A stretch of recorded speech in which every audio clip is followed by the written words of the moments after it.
Domingo 26 durante el año ciclo A. Los textos de la liturgia de hoy son muy esperanzadores porque nos hablan de salvación y especialmente de salvación para aquellos que muchos lo consideran como ya perdidos, ¿no?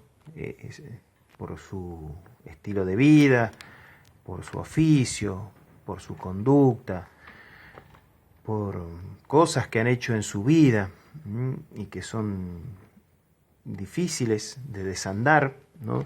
Sin embargo, la palabra de hoy habla de salvación, habla de conversión, ¿no? En sentido espiritual, religioso, moral, ¿no? De la posibilidad de un cambio de conducta y de entrar en el camino y la vida de Dios, ¿no? Continuamente la Escritura está marcando esto, que la mirada del hombre no es igual que la mirada de Dios, ¿no? El hombre ve las apariencias, ve lo superficial muchas veces, y por eso cometemos muchos errores, especialmente cuando emitimos un juicio sobre el otro, porque no vemos el interior del otro, no vemos la intencionalidad, no conocemos su historia. Entonces emitimos un juicio con muy pocos elementos, porque vemos las apariencias y no el corazón. En cambio Dios, que ve lo profundo del corazón, nuestros deseos, nuestras intenciones, nuestras angustias también, es quien emite el juicio certero, ¿no?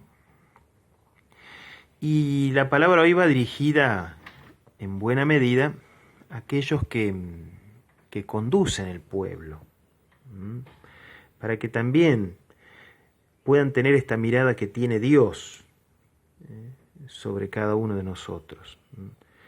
Son los responsables, de algún modo, de hacer que la gente sea feliz, alcance la salvación o no, ¿no? Entonces va dirigido a aquellos que están en un lugar destacado, ya sea desde el punto de vista religioso, político, en conducción de un pueblo, de conducción de otros, y señala algo muy común,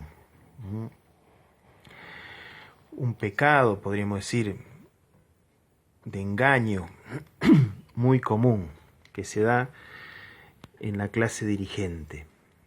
Dicen, pero no hacen, ¿no? Dicen que sí, vamos a hacer esto, vamos a hacer aquello, y después no hacen. O peor, le dicen a los otros lo que tienen que hacer. Tienen que hacer esto, pero ellos no lo hacen. Y también pone en contraste esta actitud de aquellos que dicen, pero no hacen, pone en contraste con la actitud de los otros, que hacen, pero no dicen, que son justamente los excluidos muchas veces de estos ámbitos de cultura, de los ámbitos de la conducción, tanto política como religiosa.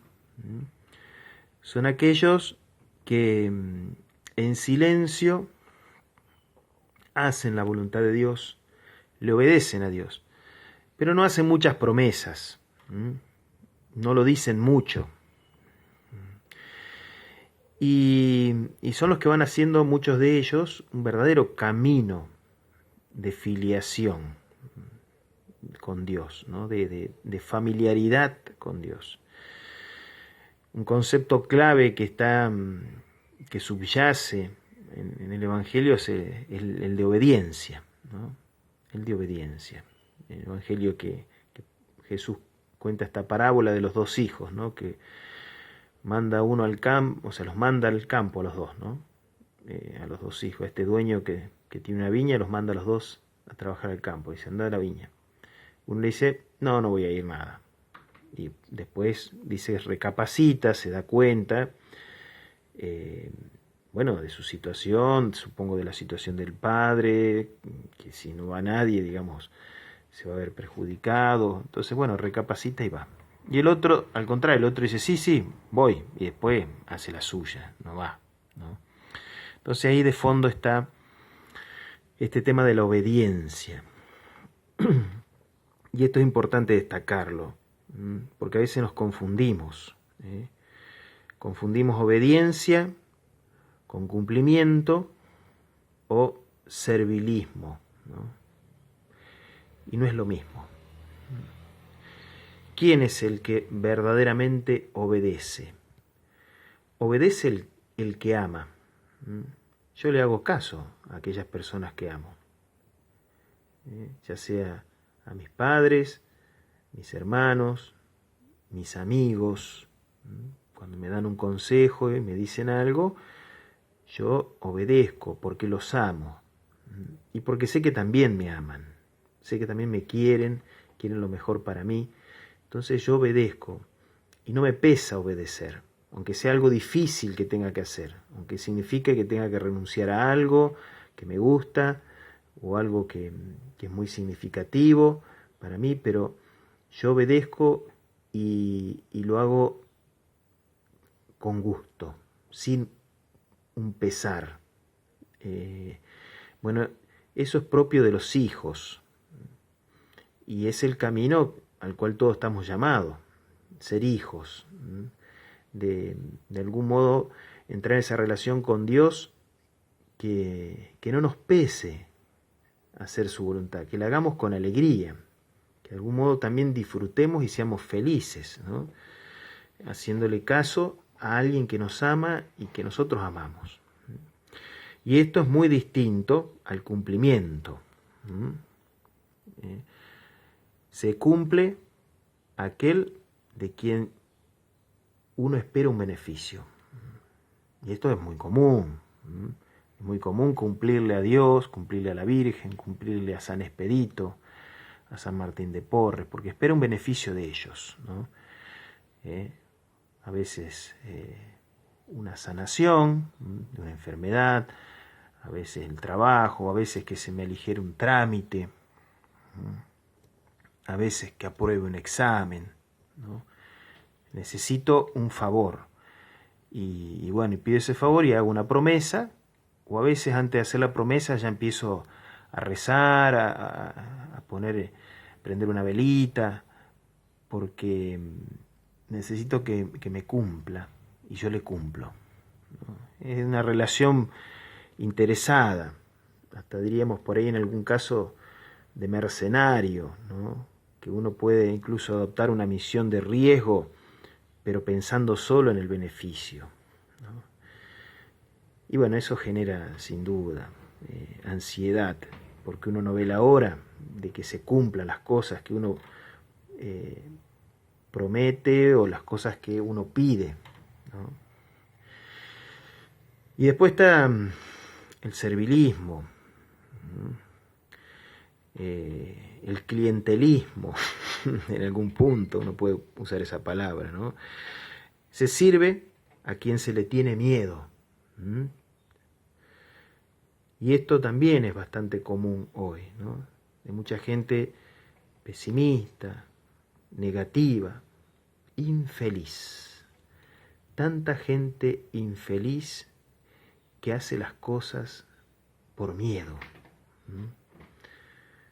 Por miedo a morirse de coronavirus. Por miedo al qué dirán. Por miedo a que lo perjudiquen. Tantos miedos que surgen, que a veces son miedos a pavadas, ¿no? Esos no son ni hijos, ni siquiera mercenarios, son esclavos, ¿no? El que actúa por miedo. Y esto es muy distinto a la obediencia.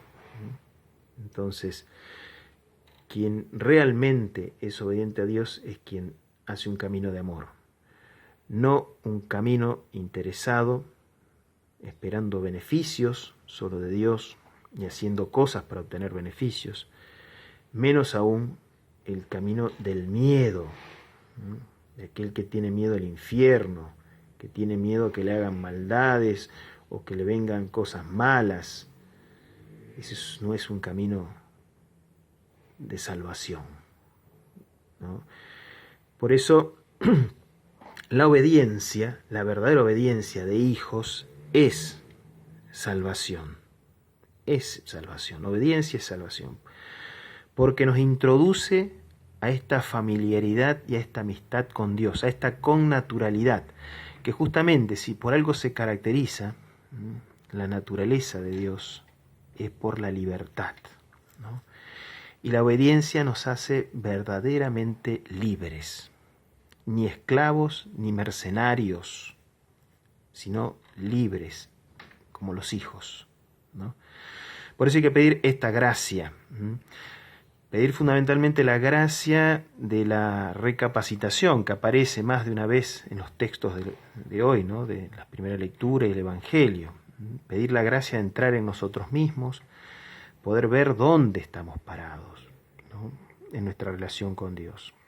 Si nos sentimos verdaderamente hijos, si somos felices, o si toda nuestra religiosidad está creciendo o está, digamos, sobre estos cimientos que son el interés o el miedo, ¿no?